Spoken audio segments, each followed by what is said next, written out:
Hello সবাইকে, আমার নতুন একটি ভিডিওতে সবাইকে অনেক অনেক ওয়েলকাম। আজকে করবো বোতলের পরে ক্লের কাজ। আর এই বোতলটা ফুলদানিরই মতন হবে।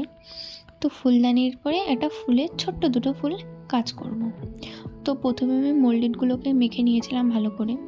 তারপর মেখে নেওয়ার পরে আমি হাত দিয়ে ফুলের শেপগুলো করে নিয়েছিলাম। তো এই শেপগুলো করে আমি অল্প কিছুক্ষণের জন্য রেখে দিয়েছিলাম, যাতে মোল্ডেডগুলো একটু শক্ত হয়, তাহলে আমার একটু লাগাতে আরও সুবিধা হবে। আর আমি যে শেপগুলো চাইছি সেই শেপগুলোই হবে। তো যথারীতি আমি এরকমভাবে করে আমি ফুলটা করে নিই। তেমনইভাবে আমি আরও একটি ফুল করি এবং ওই ফুলের সাথে সাথে আমি দুটো ছোটো ফুলের কুঁড়িও করি। তো ফুলের কুঁড়িগুলো করার পরে আমি ধীরে ধীরে পাতা করি। তো পাতাটা তো তেমন কিছু নেই, হাত দিয়েই করে দিই আমি শেপ করে করে সুন্দর করে। এইভাবেই আমি পাতাগুলো করি। তো আমার পাতাগুলো বেশ ভালো হয়েছিলো। আর আরেকটু রিয়েলিস্টিক দেখার জন্য আমি টুলস দিয়ে একটু ডিজাইন করে নিই, তার মধ্যে আমার কারেন্টটা চলে যায়। তো আমি কি কষ্ট করে যে এগুলো করেছিলাম, একদিকে লাইট রয়েছে আর একদিকে হচ্ছে অন্ধকার, এই জন্যে ভিডিও করতে এত সমস্যা আছে।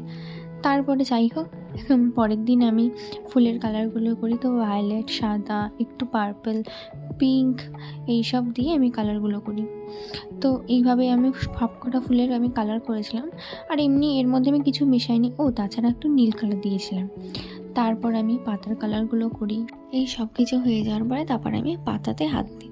পাতায় যেরকম রঙ সেরকমই আমি করি। তারপরে আমি ব্যাকগ্রাউন্ডের কালারটা করি। ব্যাকগ্রাউন্ডটা আমি নিজের ইচ্ছা মতোই করেছিলাম।